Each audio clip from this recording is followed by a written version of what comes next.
how did you like your guys' sense of urgency tonight? Steve said you guys set a tone, and then even after the game, he said that Draymond said that you guys came down here to get two and not to be satisfied. Can you sense that urgency amongst the group? Yeah, it was nice to understand the importance of the game and then go out and perform the way we expect to. We had that talk in Minnesota and didn't come out, in the first half well. Tonight was on both ends of the floor, focus, intensity. We still feel like you can play better, but I think we enjoyed, what we did tonight and the level that we were at for the majority of the game, and it showed. Everybody contributed. Draymond took matchup personally, does what he does on the defensive end, contributed across the board from a playmaking perspective. Wiggs in the beginning of the fourth quarter was awesome. Asserting himself and getting to his spots and knocking down shots, and everybody contributed. So it was a good night. This is the first time you faced Zion. Just how unique of a talent is he to go against? And also, you mentioned Draymond taking the matchup personally. How did you think he kind of helped contain him? He did his job to the fullest. There's not really a way to take everything away from him because he's such a unique, physical guy that does things nobody else can really do physically. And it seems like he's got an endless motor for most of the game, and Draymond just try to make everything difficult in terms of pushing him out the paint, keeping a body on him, making him try to finish over the top, giving him nothing easy, and then you got to make their whole team work on the other end. So got to run it back tomorrow, but he's definitely an amazing talent. There's not anybody like him, I don't think, offensively. If you've always had such high expectations for yourself, but this was your 40-point game in your last 15. Have you surprised even yourself a little bit with this stretch that you've been on? Yes and no. Like, I haven't done anything like this, this stretch in my career, but the work that goes into it there's no surprise there. So it's just a matter of staying in the moment, enjoying what I get to do, having the utmost confidence in what I can do out on the floor, and just enjoying the challenge because I know I got to play well for us to be who we want to be this year. And defenses are going to throw everything at me, and I got to be able to work with everybody out there on the floor to create shots and create offense. And I'm enjoying it. Follow up on that real quickly. Juan was just sitting here and he said that he came up to you during the game. He was like, I just want to tell you, man, you're great, basically. Are you aware, as you've gone through this stretch, how much of an impact your play has had on the confidence of all the guys around you? Yeah, you can feel it, especially like a night like tonight where I get it going in the first quarter. It boosts everybody's confidence that we can create good shots and that everybody's going to get open looks, and it's just a matter of stepping in, taking them, being assertive in their own right. And at the end of the day, that's what a vet's supposed to do. It's supposed to uplift everybody, and I get energy from them when they meet that intensity and that aggressiveness and that attitude that we have. So there have been nights where it hasn't worked and been nights that it has, and for them to appreciate it as well, I feel the same exact way. And that's why, like I said, we were trying to make this season mean something down the stretch. And, if I play well, it's going to give us a good chance to win. And my confidence in everybody else has to be there as well. Steph, Mark has some clutch points. When you got it going, obviously you believe you can hit shots from anywhere. When you're rolling the ball, saving time, have you ever considered shooting it before you cross half court?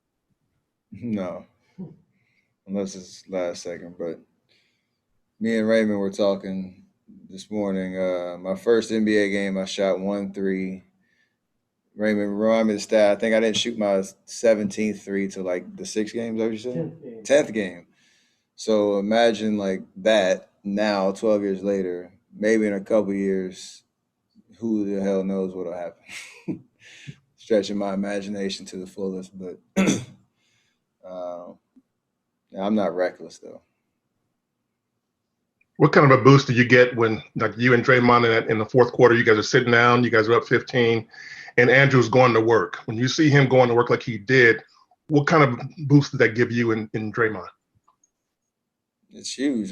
It's a boost for us, but it's a boost for him because he's capable of doing that, and we expect him to do that, to be aggressive, to look for a shot, to be the man out there. Especially if he's with the second unit and he's featured. So he's got that capability. We want that aggressiveness from him. We want that like killer instinct to come out, and you could tell like it wasn't by accident that he was just falling in the shots. He was searching for him. He was looking to take control of those possessions, and he made shots. So that was a good sign and a good thing to see. 'Cause I think he felt the moment. There was a time like in those first 3-4 minutes of that fourth, it could go either way. We could seal the deal and keep our cushion, or they could make it a game, and he had something to say about it.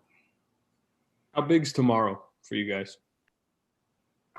It's my favorite answer. It's the next game. It's the biggest game of the year. Is there, I mean, again, I know obviously you just want to win because it's a game, but kind of, sweeping this. I know the job was to kind of get one down here, but how important would it be to kind of sweep it and really kind of put them in the rear view essentially?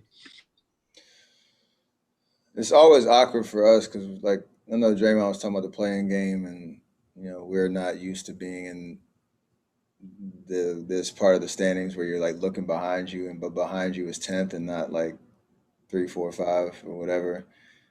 So it's kind of awkward. You're like, yeah, we know what the situation is, but if we just focus on winning games, everything will take care of itself, and that's the mentality.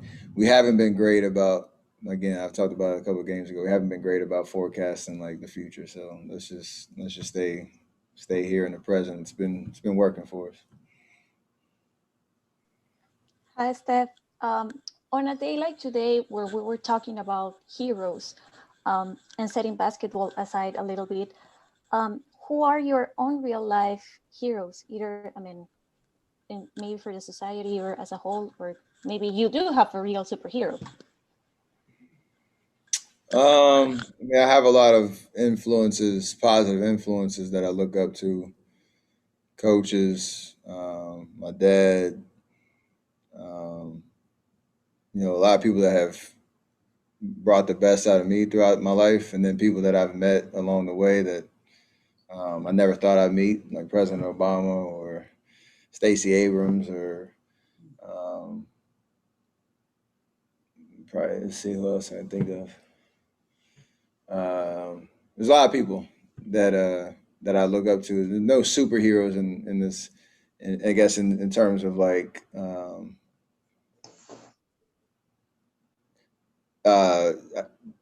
I don't know how to say it. Basically, that there's a lot of influence in my life that I really appreciate, and I know that I look up to them. They're role models. They're amazing, inspirational figures I'm not who I am without them. So everybody has those for themselves, and those are mine. Steph, James Hill with BNC Sports. The MVP, you've won it before. It's a conversation that's out there, and you're playing at that level. You make your team better. You guys are winning. And when you think about that conversation, what would you say about that? I've said it before. I always feel like I'm that guy, and I have that confidence in myself. I know how that award, how hard it is to win, and how everything kind of has to go your way in a specific year for it to happen. If I'm in that conversation, that means you're playing the way you're supposed to. See what happens, but there's a lot of obviously great guys that are playing at a high level this year, and it's not really at the forefront of my mind, but you appreciate the fight.